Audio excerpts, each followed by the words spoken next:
प्राचीन भारत में कन्नौज के राजनीतिक शक्ति के रूप में उभरने के बाद अनेक शासकों ने उस पर स्थापना के लिए लड़ाइयाँ लड़ी और अंततः हमें त्रिपक्षीय संघर्ष जैसा महत्वपूर्ण काल देखने को मिला। आज के इस वीडियो में हम त्रिपक्षीय संघर्ष को समझेंगे और जानेंगे इससे संबंधित प्रमुख शासकों को। नमस्कार, मैं कुणाल आप सभी का संस्कृति पीसीएस यूट्यूब चैनल पर स्वागत करता हूं। चलिए इस क्रम में सबसे पहले आगे बढ़ते हैं और देखते हैं कि किस प्रकार का प्रश्न हमसे इस खंड से पूछा जा सकता है, फिर मैं अन्य बातों को करूँगा। तो प्रश्न हम लोग की स्क्रीन पर है जो हमें बता रहा है, कन्नौज पर अधिकार के लिए हुए त्रिपक्षीय संघर्ष का उल्लेख कीजिए। अब यह प्रश्न अपने आप में काफ़ी महत्वपूर्ण है। हालांकि आप लोग को लग रहा होगा कि काफ़ी अच्छा और सिंपल सा प्रश्न है, बट ऐसा नहीं है। अब यहाँ पर छुपी हुई बातें बहुत सारी हैं। दरअसल त्रिपक्षीय संघर्ष कोई छोटी बात नहीं है, एक 200 वर्षों तक चला संघर्ष है। अब 200 वर्षों तक चले हुए इस संघर्ष को समझ लीजिए कि आप लोग को कितनी सारी बातों को पढ़ना जानना होगा, फिर उसके बाद उन्हें अपने आंसर में लिखना होगा। और इसी बीच आप लोग ये बात खास तौर पर जानते हैं कि किस प्रकार का आपका मेंस का एग्ज़ाम है, वहाँ पर कम से कम शब्दों में आपको बहुत सारी बातें लिखनी होती है। तो यह क्लास बहुत महत्वपूर्ण है, अंत तक बने रहिए और पूरे के पूरे त्रिपक्षीय संघर्ष को जानिए। हम लोग त्रिपक्षीय संघर्ष जो शुरू करेंगे वो हम पिछले सेशन से ही शुरू करेंगे। जो हम लोग का लास्ट वीडियो अगर किसी ने नहीं देखा तो देख लीजिए, क्योंकि हिस्ट्री है तो आप लोग को सीक्वेंस पता होने चाहिए कि कैसे कैसे स्थान वही है लेकिन वहाँ पर जो किरदार हैं वो बदल जा रहे हैं। कहा जाता है ना कि मंच वही रहता है लेकिन किरदार बदल जाते हैं, तो वही वाली स्थिति है। अब मंच कन्नौज है। लंबे समय से हमने पढ़ा कि कन्नौज एक मंच बना हुआ है, चाहे मौखरियों की बात करें, फिर हम हर्षवर्धन की बात करें, लेकिन लड़ाई कन्नौज के लिए हो रही। तो इसी बीच यहाँ पर त्रिपक्षीय संघर्ष भी कन्नौज के लिए होगा। हम लोगों ने पिछली वीडियो में पढ़ा कि हर्षवर्धन ने वहाँ पर शासन किया था, लेकिन हर्षवर्धन की मृत्यु के बाद में क्या हुआ कि छोटे छोटे शासक उभरे और एक अस्थिरता वाली स्थिति वहाँ पर उत्पन्न हो गई। इसी बीच हमें भारत के अनेक क्षेत्रों में अस्थिरता देखने को मिलेगी। जो बंगाल वाले क्षेत्र है वहाँ पर शशांक की मृत्यु हो जाएगी। शशांक, मैं बताया था कि वही व्यक्ति जिसने बोधि वृक्ष कटवा दिया था और लोहा लिया था हर्षवर्धन से, तो पता लगता है कि वहां पे उसकी भी मृत्यु हो जाएगी। और दक्षिण भारत में राष्ट्रकूट उभरेंगे, पश्चिमी भारत में उभरेंगे गुर्जर प्रतिहार और पूर्वी भारत में बंगाल वाले क्षेत्र में आ जाएंगे पाल। लेकिन जब ये लोग आ जाएंगे, स्टैब्लिश हो जाएंगे, तो इन लोग का क्षेत्र अलग अलग रहेगा। लेकिन हम लोगों ने जान लिया था कि लंबे समय से राजनीति का केंद्र कौन बन गया है, अब कन्नौज बन गया है। तो सबकी आकांक्षा रहेगी कि अब कन्नौज चला जाए। हम लोग अभी वर्तमान में क्या देखते हैं कि हर किसी की मंशा होती है कि दिल्ली चला जाए। तो इसी बीच इन सभी शासकों की जो भी महसूस करता था कि मैं कैपेबल हूँ, मेरा रण कौशल अच्छा है, मैं पूरी तरह से दूसरों को हराने में सक्षम हूँ, तो वह बिल्कुल प्रयास करेगा। क्यों ना करें? यदि आपको पता है कि आप कैपेबल हैं, आप अच्छा पढ़ते हैं, आपके पास नॉलेज है, तो क्यों आप यूपीएससी का एग्ज़ाम या फिर यूपी पीसीएस का एग्ज़ाम अटैम्प्ट ना करें? आप करेंगे ना, आपका मन मानेगा नहीं, बार बार आप प्रयास करेंगे और रहेंगे इस युद्ध में और चाहेंगे कि आप विजयी हो, क्योंकि आप जानते हैं कि आप है पराक्रमी योद्धा, है ना। तो ठीक उसी प्रकार इन लोग को पता था कि हम जब पराक्रमी हैं तो क्यों ना कन्नौज हमारे ही अधीन हो। तो इसी बीच एक अस्थिरता वाली स्थिति ही रहेगी। अभी ऐसा नहीं कि इसमें यहाँ पे आप लोग को स्थिरता देखने को मिलेगी और 200 वर्षों का काल एक ऐसा काल बन जाएगा कि भारत में उथल पुथल नहीं हुई। नहीं, जब तीन शक्तियां हैं, तीनों लड़ रही हैं आपस में, तो ऐसा कैसे संभव रहेगा कि एक ही शक्ति पे पूरा का पूरा प्रभाव आ जाए और वह सबको नियंत्रित कर ले? संभव ही नहीं है। तो हमें पता लगेगा कि सब लड़ेंगे और अलग अलग समय अलग अलग लोगों का कन्नौज पे अधिकार चलेगा। तो कैसे कैसे रहेगा, क्या क्या है इस वीडियो में खास बात है आप लोग के लिए और कैसा हुआ था त्रिपक्षीय संघर्ष, जानिएगा। बहुत ही इंटरेस्टिंग कहानी है और आपको पता लगेगा कि इसे प्राचीन भारत में विशेष तवज्जो क्यों दिया जाती है। हम लोगों ने देखा ना कि मतलब अलग अलग समय अलग अलग युद्ध हुए, अलग अलग शासक आए, लेकिन त्रिपक्षीय संघर्ष आपको पहली बात तो हर जगह पढ़ने को नहीं मिलता। बहुत सारी बुक इसको इन्वॉल्व नहीं करती हैं, लेकिन महत्वपूर्ण ऐतिहासिक घटनाक्रम है और आप लोग के एग्जाम के लिए बहुत ज़्यादा ज़रूरी है, क्योंकि आप लोग क्या पढ़ रहे हैं, यूपी पेपर 5 पढ़ रहे हैं ना। तो ऐसी स्थिति में आप लोग को फोकस देना है यूपी पे, तो कन्नौज महत्वपूर्ण है, हम लोग लंबे समय से देख रहे हैं। ठीक, तो मानचित्र वाली स्थिति अगर मैं आप लोग को दिखाऊं तो स्थिति कुछ इस प्रकार ही है कि पूर्वी भारत में पाल हैं, पश्चिमी भारत में गुर्जर प्रतिहार और दक्षिण भारत में राष्ट्रकूट। बाकी और भी बहुत सारे, जैसे कि चालुक्य है, पल्लव है, गंग है, चोल है, चेर है, पांड्या है, सब है अलग अलग। ठीक है ना। यहाँ पर वंग वाले बैठे हुए हैं, सब है, लेकिन इन लोग में हिम्मत नहीं है। क्यों? क्योंकि जो शासक हैं इनके वो बहुत अधिक योग्य नहीं है। और यहाँ पर हमें पता लगता है कि गुर्जर, पाल और राष्ट्रकूटों के पास जो साम्राज्य है वो बाकियों की तुलना में बड़ा है। लेकिन ये अपने आप से संतुष्ट नहीं है। क्यों? क्योंकि भाई आप ऐसी जगह पर हैं जो भारत में राजनीति का केंद्र नहीं माना जाता। माना कौन जाता है? माना तो जाता है भाई कन्नौज। अब ऐसी स्थिति में क्या होगा? आप कन्नौज की ओर दौड़ लगाएंगे। लेकिन इस स्थिति में सबसे ज़्यादा लाभ में जो रहेंगे वो रहेंगे गुर्जर प्रतिहार। क्यों? क्योंकि ये अधिक निकट है।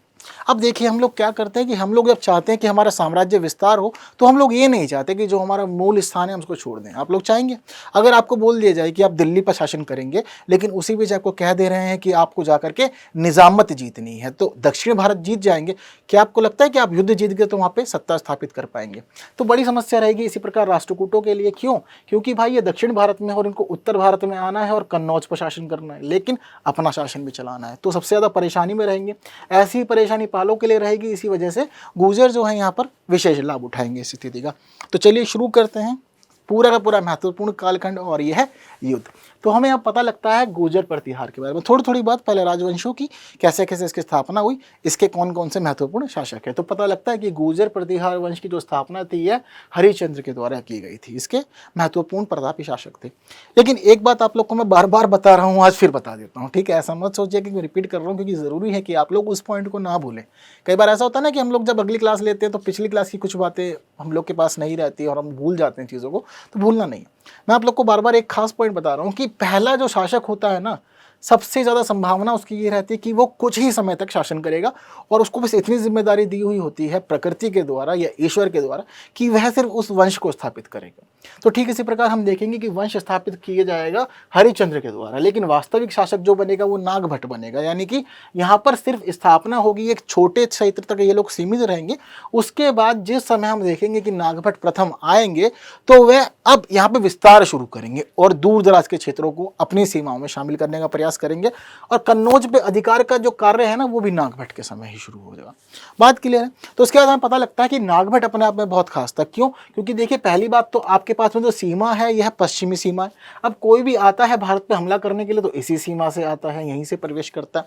अब जब प्रवेश यहीं से हो रहा है तो आप संकट में हो और आपको युद्ध लड़ना पड़ेगा, जो भी नया व्यक्ति आएगा। तो बताते हैं कि इन्होंने अरबों से लड़ाई करी, इनको हराया और कहा कि वापस निकल जाओ अपने घर की तरफ, यहाँ पर नजर उठा के देखने की जरूरत भी नहीं। ठीक है? तो अपने आप में ऐसा कार्य कौन कर सकता है? जो एक पराक्रमी हो।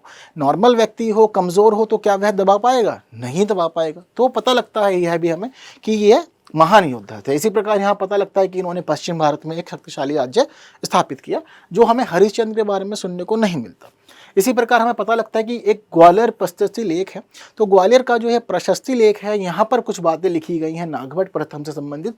यहाँ पर इनको बताया गया है कि आप मलेक्षों के नाशक हैं। मलेक्षो कौन?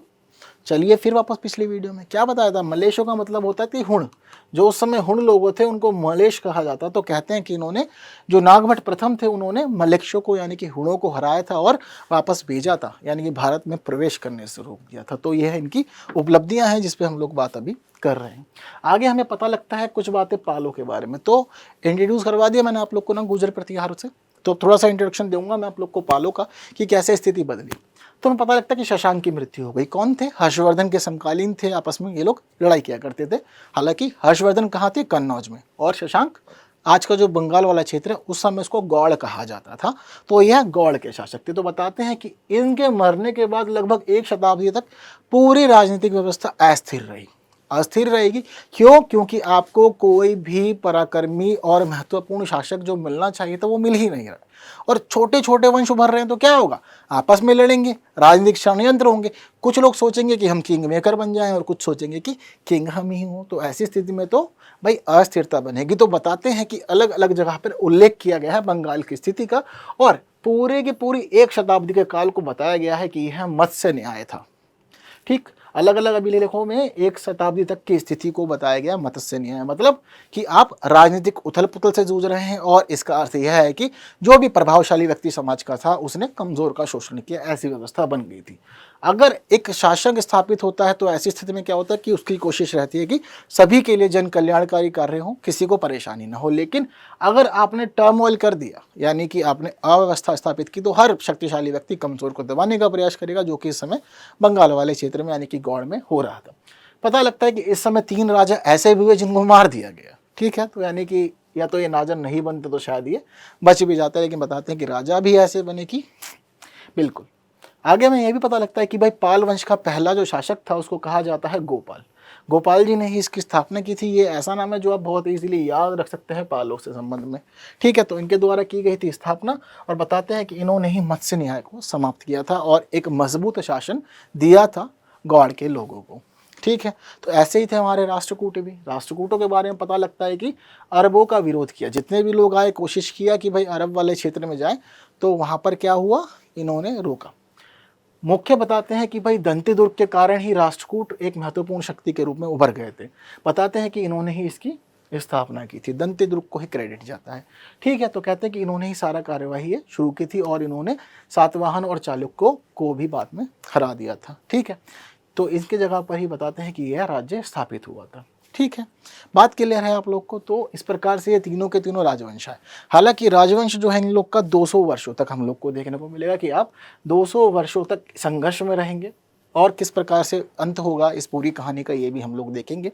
लेकिन आप लोग की स्क्रीन पर फिलहाल जो इन वंशों के महत्वपूर्ण शासक थे उनकी बात हम लोग करेंगे, क्योंकि त्रिपक्षीय संघर्ष जो था वह इन्हीं शासकों के बीच रहा। कर्म बदलते रहे, अलग अलग समय अलग अलग राजा हुए, लेकिन इनकी वृत्ति नहीं बदली। वृत्ति मतलब क्या है कि कन्नौज के लिए आपके अंदर लड़ने के जो बीज बोए गए थे ना शुरुआत से, वो बीज नहीं मरे किसी में, और वह 200 वर्षों तक बने रहे और ये आपस में इसी प्रकार करे। तो आप लोग को पता होना चाहिए कि कौन कौन से शासक जो हैं गुर्जर प्रतिहार प्रमुख शासक थे। ठीक है, आप लोग को ये पता होना चाहिए कौन कौन शासक राष्ट्रकूट और कौन कौन से प्रमुख पाल शासक थे। ठीक है, तो नाम आप लोग लिखना चाहते हैं लिख सकते हैं, अदरवाइज आप लोग चाहते हैं स्क्रीनशॉट लेना तो मैं जस्ट बाहर हो जाता हूँ, एक बार स्क्रीनशॉट ले लीजिए, क्योंकि यह सभी बातें महत्वपूर्ण हैं। ठीक है, तो गुर्जर प्रतिहार महत्वपूर्ण शासक हैं वत्सराज, नागभट्ट द्वितीय, रामभद्र। एक बात ध्यान रखिएगा, जो रामभद्र हैं हालांकि यह महत्वपूर्ण इसलिए हैं क्योंकि यह त्रिपक्षीय संघर्ष के समय शासन बने थे। हालांकि यह बहुत कमजोर शासक थे और इनकी कोई खास उपलब्धि नहीं है। मिहिर बहुत सबसे महत्वपूर्ण है इस क्रम में, तो आप लोग को ये बात ध्यान रखनी है। और उसके बाद महेंद्रपाल। तो ये है जो 5 शासक हैं गुर्जर प्रतिहार आप लोग की स्क्रीन पर महत्वपूर्ण है। राष्ट्रकूटों में सभी महत्वपूर्ण लगभग रहेंगे। ध्रुव शुरुआत से अच्छी लड़ाइयाँ लड़ेंगे। गोविंद को भी काफ़ी क्रेडिट जाएगा। हालांकि ये लोग शुरुआत से अंत तक राजनीतिक अस्थिरता से जूझेंगे और आंतरिक कलह इनका बना रहेगा, आंतरिक संघर्ष होंगे गद्दी के लिए, जिस वजह से इनको महत्वपूर्ण उपलब्धियां नहीं मिल पाएंगी। हालांकि शासक अच्छे बताए जाते हैं। अमोघ वर्ष अल्पायु में ही शासक बन गए थे और अंत में कृष्ण द्वितीय हमें देखने को मिलते हैं। ठीक है, टर्म लंबा है, इसी वजह से गैप है। ऐसे ही पाल थे। पाल शुरुआत से मजबूत स्थिति में थे। ठीक है, थोड़ा बहुत उथल पुथल रहेगी। धर्मपाल और देवपाल ने बहुत ज़्यादा ही अचीवमेंट्स किए, और विग्रहपाल बीच में है जिनके बारे में बहुत अधिक बात नहीं होती, और अंत में नारायण पाल को हम लोग पढ़ेंगे। तो यह सभी शासक अब कहानी में आएंगे और हम लोग इसी क्रम में बढ़ते हैं आगे और शुरू कर देते हैं हमारे त्रिपक्षीय संघर्ष का पहला चरण। बहुत महत्वपूर्ण है अपने आप में। तो पहला चरण कहाँ शुरू होगा, जैसे कि हम लोग स्क्रीन पर देख रहे हैं, पहला चरण हम लोग को यहाँ देखने को मिलेगा। अब ये तीनों शासक शुरू करेंगे कहानी, और यह कहानी चलेगी 783 में शुरू होने के बाद 910 ईस्वी लगभग तक। ठीक है, तो हमें क्या पता लग रहा है कि शुरुआत होती है वत्सराज, ध्रुव और धर्मपाल के बीच। कैसे कैसे होगी, आप गुर्जर हैं, आप राष्ट्रकूट हैं, आप पाल हैं, तो स्थिति क्या होती है कि आप क्या करेंगे, जैसे कि भाई हम पता लगता है गुर्जर के बारे में। ये क्या करते हैं, गुर्जर प्रतिहार।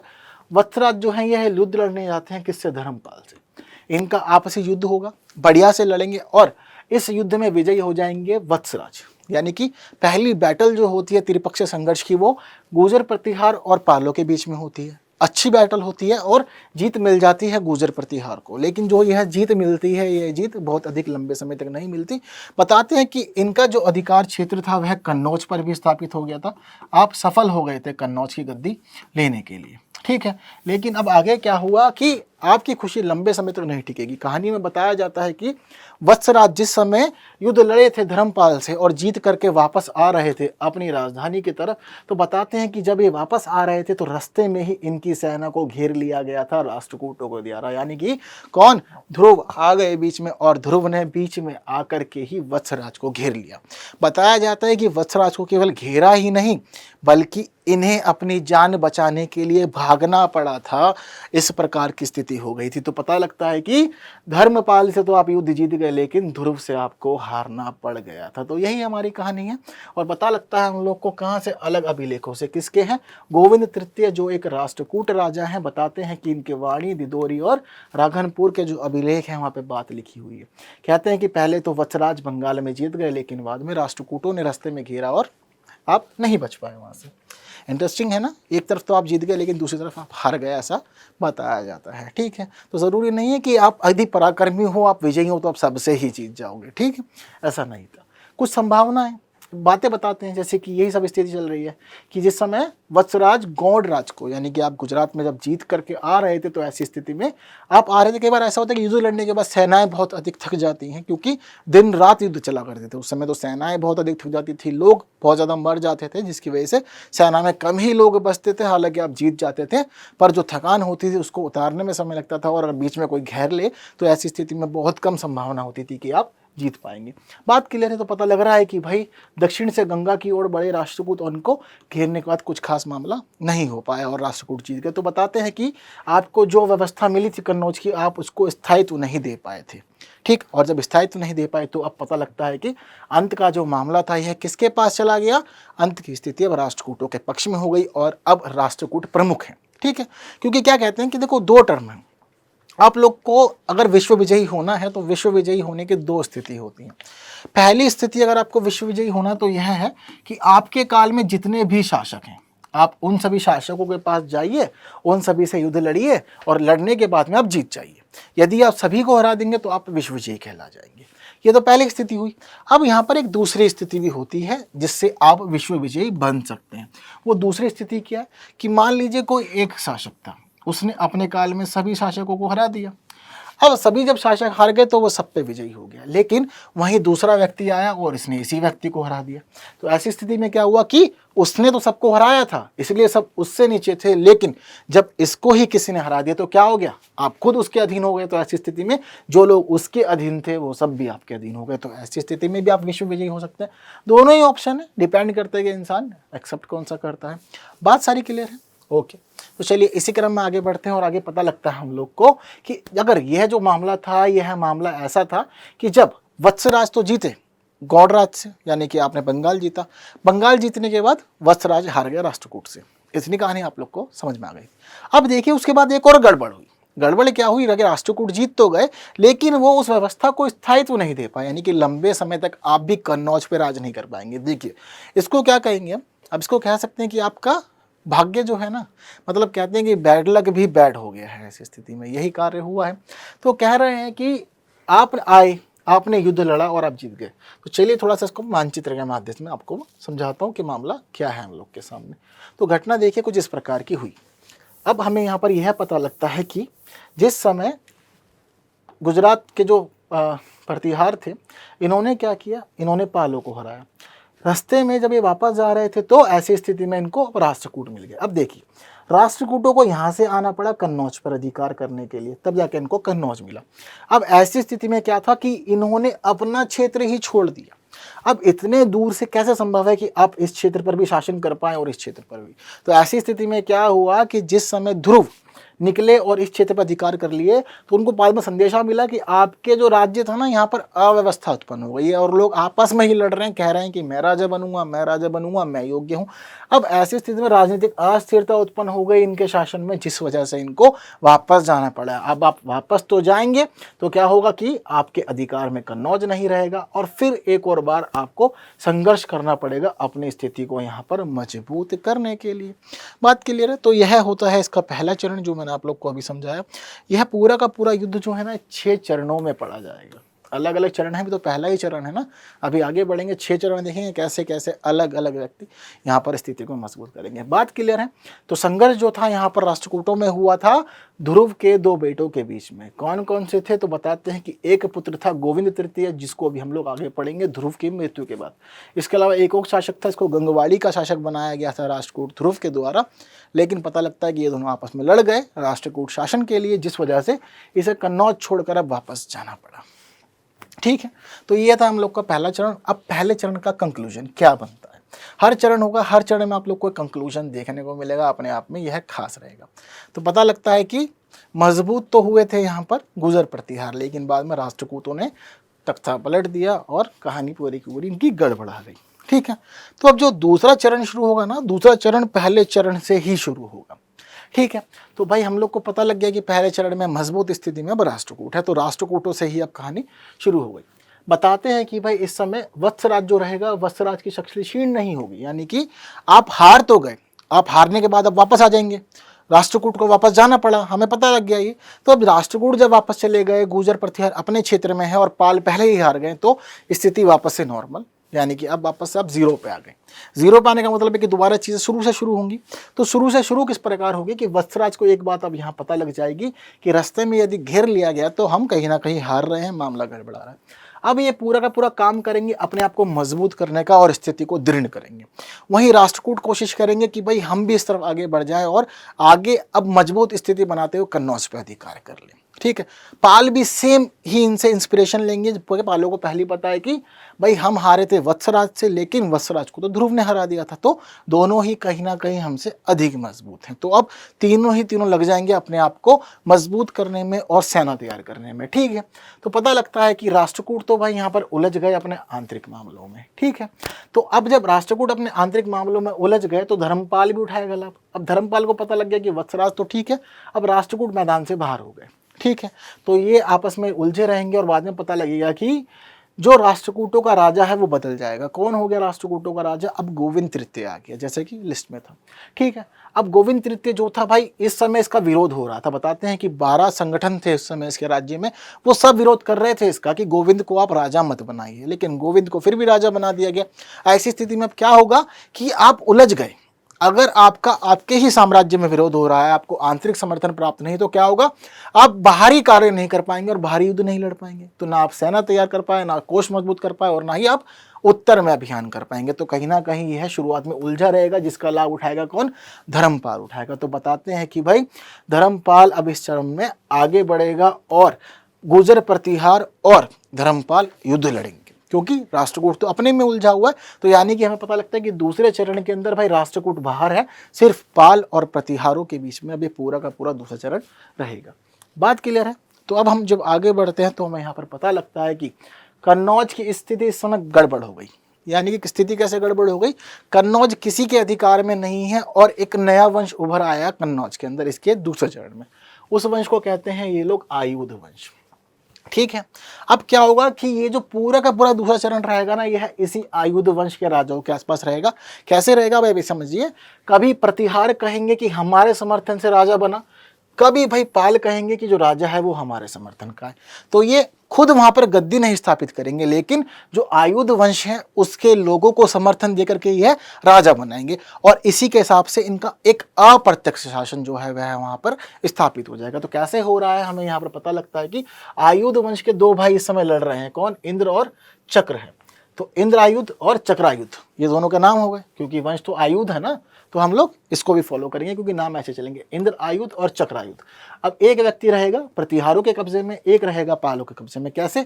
तो बताते हैं कि सबसे पहला प्रयास करेगा धर्मपाल। धर्मपाल इनिशिएटिव लेगा, राजा को अपने संरक्षण में ले लेगा, कहेगा कि आप हमारे अधीन हैं। तो कहीं ना कहीं उसको लगेगा कि ठीक है, मुझे पालों का समर्थन है। अब एक को पाल का समर्थन मिल जाएगा, दूसरा चले जाएगा प्रतिहार के पास। कैसे? बताते हैं कि धर्मपाल का एक खलीमपुर अभिलेख है, इसका 12वां पद है, उसमें पता चलता है कि कन्नौज का जो राजा था वह इसके संरक्षण में था। ठीक, कहते हैं कि जो छोटे छोटे राजा थे उन्होंने भी चक्रायुध को ही कन्नौज का राजा मान लिया था। तो चक्रायुध को इस समय पालों का समर्थन और यही कन्नौज का राजा। अब जब एक व्यक्ति जो पालों के अधीन चला गया है चक्रायुध, तो क्या होगा? प्रतिहारों के लिए ऑप्शन ही नहीं छोड़ा भाई। दोनों लड़ रहे थे किसके लिए? कन्नौज पे गद्दी पे अधिकार करने के लिए। पर अब प्रतिहारों के लिए ऑप्शन नहीं रहेगा, तो प्रतिहारों को कहाँ आना पड़ेगा? इंद्र के पास आना पड़ेगा, इंद्रायुध के पास। ठीक है, तो इंद्रायुध प्रतिहारों का, चक्रायुध पालों का। आगे की कहानी पता लगती है कि 11वीं शताब्दी का चंपू काव्य उदय सुंदरी कथा है। तो इसमें क्या लिखा हुआ है? इसमें बताया गया है कि जो पाल था यह उत्तर पथ का स्वामी बन गया था। हालांकि जो इतिहासकार है वो कहते हैं कि कहीं ना कहीं भाई इस समय धर्मपाल को उत्तर पथ का स्वामी मानना हम लोग पूरी तरह से एक्सेप्ट नहीं करेंगे। क्यों नहीं करेंगे पूरी तरह से एक्सेप्ट? क्योंकि भाई पूरा जो उत्तर का क्षेत्र है वो बहुत बड़ा है, प्रतिहार भी यहीं बैठे, तो ऐसी स्थिति में इसको पूरी तरह से उत्तरापथ का स्वामी नहीं कह सकते। लेकिन फिर भी कहीं ना कहीं स्थिति जो है ये इसके पक्ष में ही रहती है। ठीक है, क्योंकि जब लिखा हुआ मिला है तो हम लोग को ये भी मानना पड़ेगा, क्योंकि टेलीपोर्ट होकर हम टाइम में जाके चीज़ों को नहीं देख सकते। बात क्लियर है? तो ये जो था हमारा दूसरा चरण था। दूसरे चरण में हमें क्या पता लगा कि धर्मपाल ने आयुध वंश के जो शासक थे उनकी राजनीति में हस्तक्षेप किया, और हस्तक्षेप करने के बाद चक्रायुध को उन्होंने गद्दी पे बिठा दिया। अब इंद्र को देंगे संरक्षण, प्रतिहार, और फिर गद्दी पलटेगी बाद में, और हमें पता लगेगा कि स्थिति अब चेंज है। बात क्लियर है। तो पहले चरण में हमें पता लगा था कि कौन विजय हुआ अंततः, राष्ट्रकूट। अब दूसरे चरण में हमें स्थिति पता लग रही है कि राष्ट्रकूट आंतरिक कलह में है, इसीलिए अब यहाँ पर प्रतिहार इन्वॉल्व नहीं हुए शुरू से, तो ऐसी स्थिति में यहाँ पर अब पालों ने गद्दी कब्जा ली है, हालांकि शासन परोक्ष है। और देख रहे हैं आप, बिना किसी युद्ध के चरण दूसरा था, लेकिन हम लोगों ने पूरा पढ़ा और हमें ये सभी स्थिति देखने को मिली यहाँ पर। बात क्लियर है। तो चलते हैं अब तीसरे चरण में। अब तीसरा चरण जो है यह बताया जाता है कि यह पहले चरण के ही समान था। पहले चरण में क्या हुआ कि प्रतिहार जीते पालों पर और प्रतिहारों पे जीत प्राप्त की राष्ट्रकूटों ने। बिल्कुल सेम ऐसी होगा। बताते हैं कि कन्नौज की गद्दी पर चक्रा युद्ध की स्थापना प्रतिहार नरेश नागभट्ट के लिए एक चुनौती बन गई। स्थिति यही थी, क्योंकि भाई अब यहाँ पर चक्रा युद्ध जो था वो किसके अधीन था, पालों के अधीन था। अब वही गड़बड़ वाली बात, अब आप पालों के अधीन शासन कर रहे हैं तो किसकी सुनेंगे, पालों की सुनेंगे। जब आप पालों की सुन रहे हो तो आप नजदीक किसके हैं, प्रतिहारों के। आप प्रतिहार के नजदीक बैठ करके जब ऐसी स्थिति को बनाएंगे तो कहीं ना कहीं भाई पास वाले आपके जो पड़ोसी है उसके लिए तो गड़बड़ की बात होगी ना। तो ऐसी स्थिति में क्या होगा कि पहले हमने देखा कि पालों ने हस्तक्षेप किया, प्रतिहार हस्तक्षेप करेंगे, नागभट्ट आएंगे बीच में और नागभट्ट बीच में आकर के अब राजनीतिक बदलेंगे। कैसे, बताते हैं ग्वालियर प्रशस्ति के अनुसार नागभट्ट ने आंध्र, सिंध, विदर्भ और कलिंग राजाओं को पराजित किया। यानी कि नागभट्ट तुम शुरू से समझ रहे हैं पराक्रमी है, लेकिन सब जगह ये जीतता हुआ जाएगा। ठीक, आगे हमें यही पता लग रहा है कि प्रतिहार नरेश के जो जोधपुर अभिलेख है उसमें बताया गया कि आपने गौड़ राजा को भी हरा दिया। गौड़ राज कौन, जो बंगाल पर राज कर रहा है। तो अब ऐसी स्थिति में हमें पता लगता है कि इस काल में जब आप सब जगह जीत रहे थे तो आप गौड़ राज पे भी जीते, यानी कि आपने इस समय गौड़ के शासक को हरा दिया। अब गौड़ का शासक हार के तो ऐसी स्थिति में चक्रा युद्ध की स्थिति पलट हो जाएगी। तो हमें पता लग गया कि चक्रा युद्ध जिसको गद्दी पे बैठाया था पालों ने, अब पालों के हारने से यह गद्दी छोड़ेगा। और हमें कई जगह पर उल्लेख मिलता है, जैसे कि महेंद्रपाल है। महेंद्रपाल एक ऐसा नाम है जिसके नाम में पाल है, लेकिन वो पाल शासक नहीं है। कौन सा शासक है, वह प्रतिहार शासक है। तो हमें यहाँ पर यह पता लगता है कि महेंद्रपाल का भी एक अभिलेख है, उसमें बताया गया है कि इंदिरा युद्ध का इस समय राज्याभिषेक कराया गया था प्रतिहार शासकों के संरक्षण में। बात क्लियर है। तो बात यहाँ पर यही लिखी हुई है कि प्रतिहार नरेश द्वारा चक्रा युद्ध को इंदिरा युद्ध से प्रतिस्थापित किया गया, यानी कि चक्रा युद्ध की जगह इंदिरा युद्ध को बिठा दिया गया था।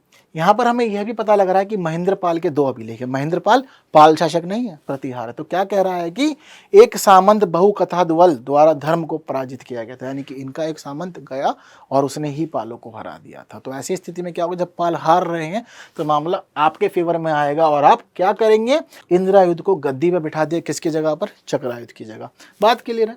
तो चलिए इसी क्रम में आगे बढ़ जाते हैं और हमें पता लगता है आगे कि इस समय नागभट्ट द्वितीय पाल शासक पर विजय के उपरांत पुनः दक्षिण में भाई लड़ेगा किससे, राष्ट्रकूटों से। तो पहली वाली स्थिति बन गई जो पहले चरण में हुआ था। कैसे कि भाई जो प्रतिहार थे उन्होंने पालों पे विजय प्राप्त की और उसके बाद में पता लगता है कि राष्ट्रकूटों ने प्रतिहारों को हरा दिया। सेम वही, अब यहाँ पर विजय हो रहे थे, मामला सब कुछ ठीक था, लेकिन गोविंद तृतीय जो अगला शासक बना था राष्ट्रकूटों का, यह आगे आकर के प्रतिहारों से लड़ेगा और फिर एक बार प्रतिहार शासक को इस विजय से वंचित होना पड़ेगा। तो सेम पहले वाली स्थिति बन गई। तो पहले चरण में राष्ट्रकूट थे, दूसरे चरण में पाल हेड हो गए और तीसरे चरण में फिर दोबारा हमने देखा कि राष्ट्रकूटों ने गद्दी संभाली। अब तक प्रतिहार नहीं जीते। ठीक है, तो इसी क्रम में बढ़ते हैं हमारे चौथे चरण की ओर, जो हमें बता रहा है कि ये मामला विवादास्पद है। विवादास्पद इसीलिए है क्योंकि भाई कई जगहों पर अनिश्चितताओं जैसे स्रोत मिल रहे हैं हमें और बता रहे हैं कि इतनी बड़ी घटना हुई जो अपने आप में बहुत ज़्यादा बड़ी थी और बहुत ज़्यादा खास थी। क्या पता लग रहा है, तो यहाँ पर कह रहे हैं कि भाई यहाँ पर ऐसा हुआ कि प्रतिहारों के ऊपर हमला किया। तो कहते हैं कि गोविंद तृतीय के उत्तर भारत के काल से संबंधित है। क्या हुआ कि गोविंद ने आक्रमण किया, कहाँ पर, गंगा घाटी में, कन्नौज वाले क्षेत्र पे, और इसने लड़ाई ली प्रतिहारों से।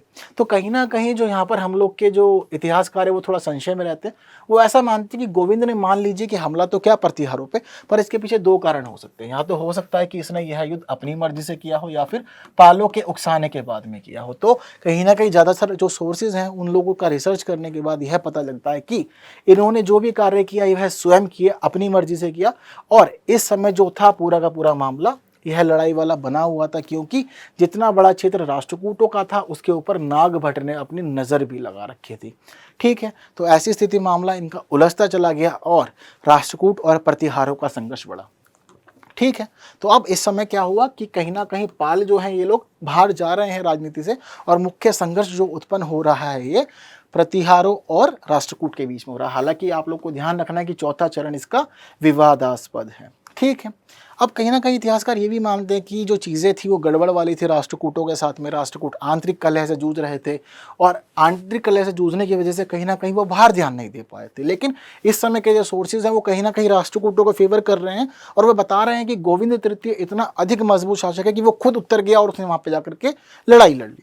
तो संशय की स्थिति है, पर फिर भी सोर्सेज जो हैं, जो बातें हैं, वो हम लोग के सामने है। पता लग रहा है कि भाई यहाँ पर अलग अलग अभिलेखों में अलग अलग बात मिल रही है। जैसे कि वाणी साधनपुर और अमोघवर्ष प्रथम जो गोविंद का पुत्र है, इन्होंने अभिलेख लिखवाए, तो उनके अभिलेखों से ऐसा पता लगता है कि उस समय जब आंतरिक कलह हुआ तो आंतरिक कलह में एक जो व्यक्ति था वह स्तंभ भी था, जिसको सहयोग मिल रहा था गद्दी के लिए राष्ट्रकूट की। तो कहते हैं कि गोविंद तृतीय ने इसके सभी साथियों को हराया और हराने के बाद में बाहर निकला और गुर्जर, मालवा, कौशल, कलिंग, वंग और ड्रक प्रदेशों, यानी कि भारत के मुख्य जो प्रदेश थे उन सभी प्रदेशों पर गोविंद ने विजय प्राप्त कर ली। आगे हमें यह भी पता लग रहा है कि एक जगह पर इतना तक लिखा हुआ है, कहाँ पे, संजान अभिलेख में इतना भी लिखा हुआ है कि नागभट्ट ने भागकर अपनी जान बचाई। ठीक है, तो कहीं ना कहीं इतिहासकार मानते कि कुछ ज्यादा ही लिख दिए हैं आप इस चौथे चरण के बारे में, जिसलिए उसने इन लोगों ने इस काल को विवादास्पद घोषित कर दिया है। बात सारी क्लियर है आपको? तो कह रहे हैं कि इसी बीच ऐसा भी है, कहते हैं कि गोविंद ने केरल में पांड्य, चोल, चालुक्यों और पालवों को सबको हराया और इस पूरे क्षेत्र पर विजय प्राप्त करी। ठीक है, हालांकि यह कहते हैं कि शीघ्र ही उसकी मृत्यु हो गई, क्योंकि आगे हमको पता चलता है कि अमोघ वर्ष का राज्यारोहण हुआ। तो इतिहासकार यहाँ भी थोड़ा डिलेमा में रहते हैं, या तो वो ये मानते हैं कि इतनी ज़्यादा विजय उसने प्राप्त की ही नहीं थी, वहीं दूसरी और कुछ लोग यह भी कहते हैं कि वो युद्ध ज़्यादा लड़ रहा था, जीत रहा था, जिस वजह से उसको षड्यंत्र करके या फिर युद्ध में ही मार दिया गया, जिस कारण से हमें पता चलता है कि 814 में अमोघ वर्ष को गद्दी संभालनी पड़ी। पर इस काल को आप लोगों ने हमेशा ध्यान रखना कि चौथा चरण विवादों से घिरा हुआ है, क्योंकि चीज़ें बहुत ही ज़्यादा बढ़ चढ़ के हैं, या तो राष्ट्रकूटों के बारे में या फिर कहीं ना कहीं गड़बड़ की स्थिति हुई है, या तो बहुत ज़्यादा बढ़ा चढ़ा के लिखवा दिया गया है, या फिर प्रॉपर सोर्सेज हम लोग को ठीक से इसके मिल नहीं पाए हैं। बात क्लियर है?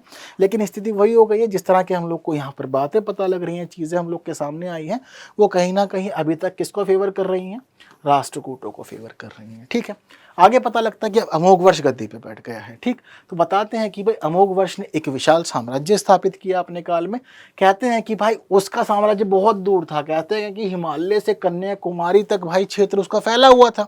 अब यही तो कारण है जिसकी वजह से आपको कह दे रहे हैं कि आपका जो काल है, ये चरण जो है विवादों से घिरा हुआ है। सोर्सेज ठीक से बात नहीं बताते, कहीं ना कहीं आप आंतरिक कलह से जूझ रहे हैं, आपको परेशानियां हो रही हैं, आप चीज़ों में लड़ झगड़ रहे हैं, अब छोटी छोटी चीज़ों में लड़ रहे हैं, लेकिन सोर्सेज कह रहे हैं कि हिमालय से कन्याकुमारी तक आपका साम्राज्य है। तो इतना बड़ा क्षेत्र, यानी कि कह दे रहे हैं कि पूरे भारत पे आप कब्जा लिए। थोड़ा सा अतिशयोक्तिपूर्ण भी लगता है। आगे पता लग रहा है कि ध्रुव को राष्ट्रकूट साम्राज्य के आंतरिक मामलों के कारण फिर लौटना पड़ा। ठीक है, अब जब यह वापस लौट जाएगा, कब? अमोघ वर्ष की गद्दी पे बैठने से पहले। ठीक है, उसके बाद की स्थिति ये हुई, तो कहते हैं कि अब यहाँ पर षड्यंत्र हो रहे हैं अमोघ वर्ष के लिए, तो चीज़ें थोड़ी उथल पुथल वाली हैं, सिस्टमेटिक नहीं हो पा रही हैं। कह रहे हैं कि आप लड़ भी रहे हैं, मर भी गए उसके बाद ध्रुव, लेकिन ये भी बता रहे हैं कि अमोघ वर्ष का जब राज्याभिषेक होना था तो पहले से ही षड्यंत्र शुरू हो गए थे और ध्रुव को वापस जाना पड़ा। हालांकि ये भी बताते हैं कि ध्रुव ने जितना विस्तार किया, बाद में अमोघ वर्ष ने भी विस्तार किया, लेकिन यह जो काल है वो हमें राष्ट्रकूटों को ही डेडिकेट करना पड़ेगा। बात इतनी क्लियर है? ठीक है, तो चौथे चरण को समझ लेने के बाद हम लोग आ जाते हैं पांचवें चरण पे हमारे, जहाँ से हम लोग को क्लैरिटी मिलना शुरू हो जाएंगी ठीक से। ठीक, लेकिन यहाँ पर आप लोग को ये भी ध्यान रखना है कि अब क्या हुआ है, जहाँ एक तरफ राष्ट्रकूटों का वंश बदल रहा है लगातार, राष्ट्रकूटों में कौन आ गया? अब राष्ट्रकूटों में अब इस समय अमोघ वर्ष गद्दी संभाल रहा है। ठीक है, तो इसी प्रकार क्या होगा, प्रतिहार के शासक भी बदल जाएंगे। तो पता लग रहा है कि इस समय मैदान जो है पांचवें चरण में वो खाली रहेगा। तो असली युद्ध जो देखने को हमें मिलेगा वो छठे चरण में देखने को मिलेगा, क्योंकि छठे चरण में जब प्रतिहार शासक आएंगे वो कौन होंगे? मिहिर भोज। और मिहिर भोज का नाम इतिहास में आदिवरहा के रूप में स्थापित है, यानी कि आपने बहुत ज़्यादा उपलब्धियां हासिल कर ली थी। तो बताते हैं कि मैदान खाली सा रहेगा, यानी कि युद्ध नहीं होगा। रीज़न, अब इस समय प्रतिहार शासक बदल गया है और रामभद्र आ गया है।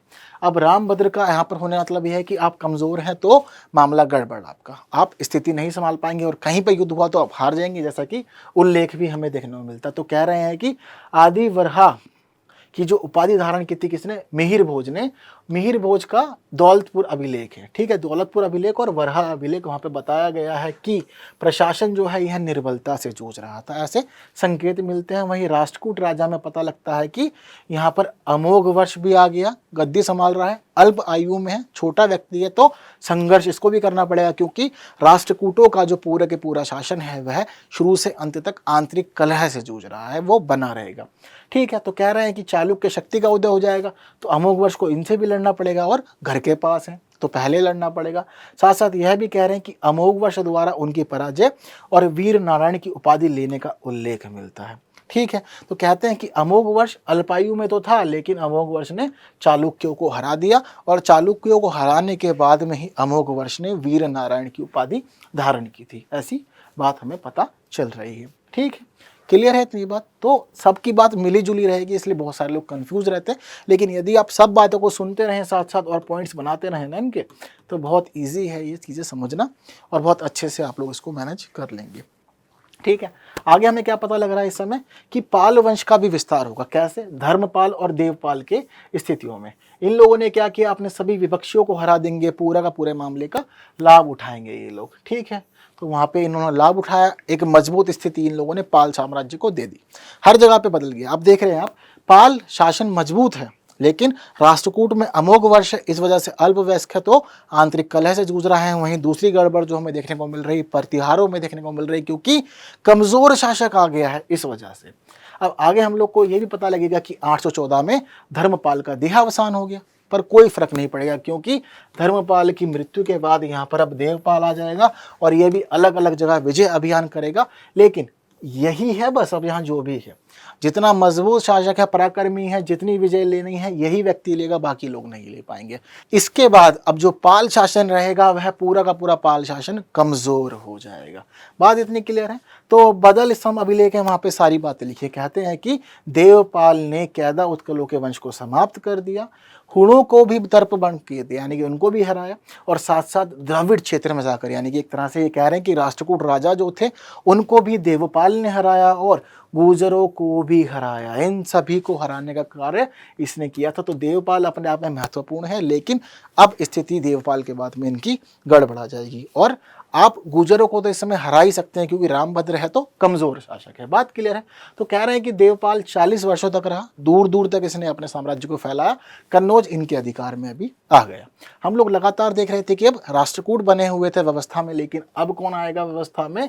यहाँ हमें पाल देखने को अब मिल जा रहे हैं। ठीक है, तो कह रहे हैं कि असम से लेकर कश्मीर तक का राज्य जो था वह उसका बना हुआ था। साथ साथ कह रहे हैं कि सिंधु से लेकर ब्रह्मपुत्र तक के मैदान इसके क्षेत्र में थे, साथ साथ हिमालय पर्वत से लेकर विंध्य पर्वत तक की भूमि भी इसके साम्राज्य में आ रही थी, यानी कि एक बड़ा क्षेत्र इसने कवर किया हुआ था। साथ साथ कह रहे हैं कि केवल भारत में ही नहीं, बाहर भी इसने कार्य किया, जैसे कि जावा, सुमात्रा और मलय प्रायद्वीप के राजा शैलेंद्र वंश के बलपुत्र देव नालंदा में बिहार बनवाने के लिए उसके राज्य में अपने दूत भेजे थे, यानी कि दूर दूर तक इसने अपने दूत भेजे, वहां पर विहार वगैरह इसने बनवाए।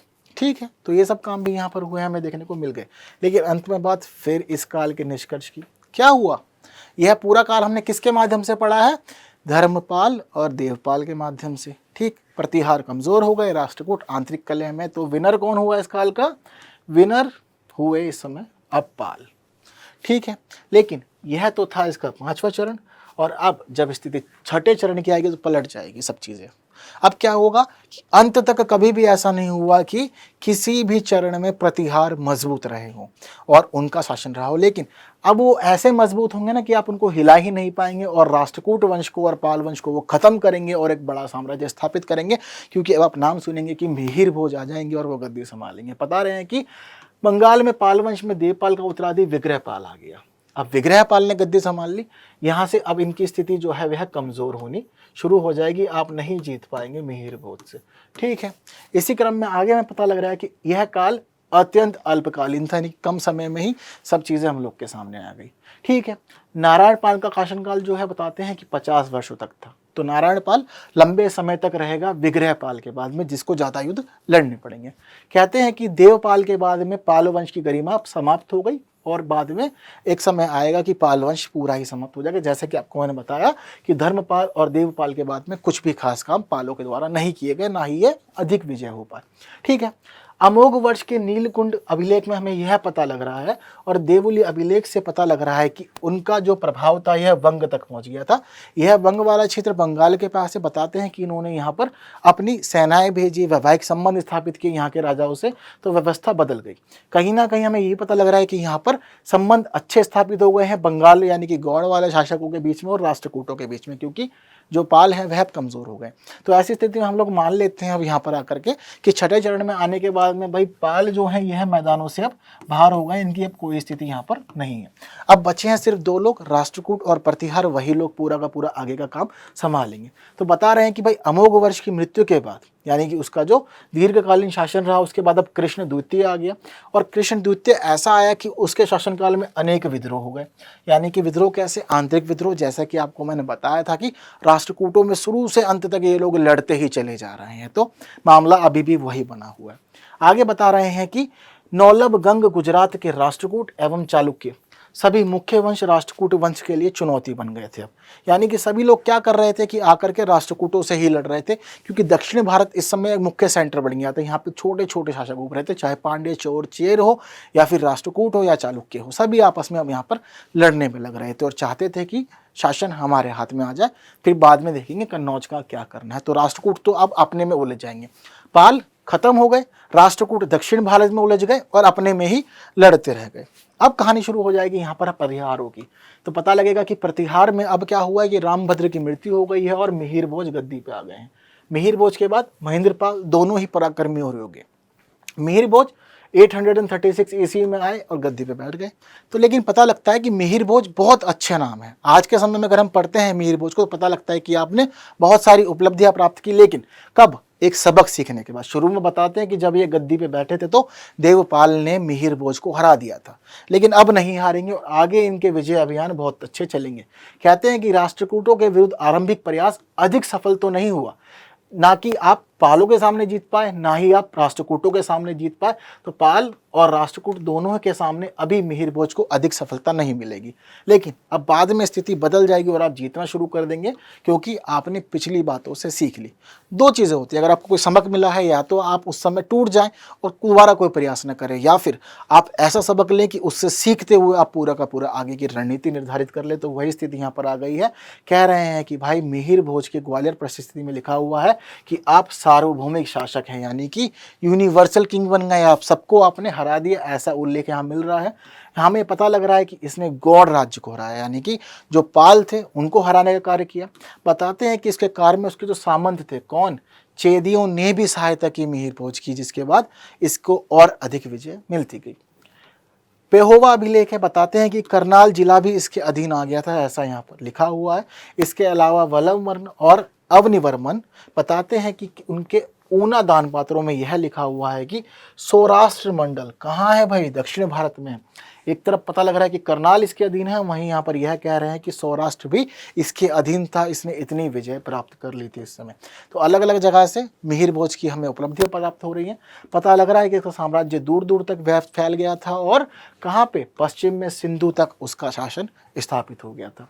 हमें यहाँ पर यह भी पता लग रहा है कि यह अरबों के प्रति बहुत अधिक क्रूर था। कौन बता रहा है? सुलेमान, जो इस समय भारत आए थे, एक अरब लेखक थे। कहते हैं कि अरबों के प्रति बहुत अधिक क्रूर था, युद्ध लड़ता था, मार देता था जान से। ऐसी ऐसी स्थितियां हमें यहाँ पर पता लग रही हैं और केवल अरबों के विरुद्ध ही नहीं बल्कि इस्लाम धर्म के विरुद्ध भी यह बहुत अधिक क्रूर उस समय हुआ करता था। कहते हैं कि मिहिर भोज के हाथों से कृष्ण द्वितीय को हारना पड़ा था, उसको पराजय का सामना करना पड़ा और उसके बाद में भी स्थिति अच्छी नहीं हो पाई फिर इनकी।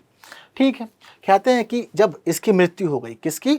मिहिर भोज ने गद्दी छोड़ी, हट गया ये, तो उसका उत्तराधिकारी आया महेंद्रपाल। मैं बता चुका हूँ, बार बार ध्यान दे रहा हूँ, कहीं ये मत सोचना कि महेंद्रपाल है तो पाल वंश का है, नहीं। महेंद्रपाल ऐसा राजा है जो कौन था? प्रतिहार था। ठीक है। तो कहते हैं कि सेम काम किया, जिस तरह से मिहिर भोज ने शासन आगे चलाया ठीक उसी प्रकार से महेंद्रपाल ने भी शासन आगे बढ़ाया और दूर दूर तक भाई प्रतिहारों की शक्ति का विस्तार किया। कहते हैं कि लंबे समय तक शासन इसका रहा।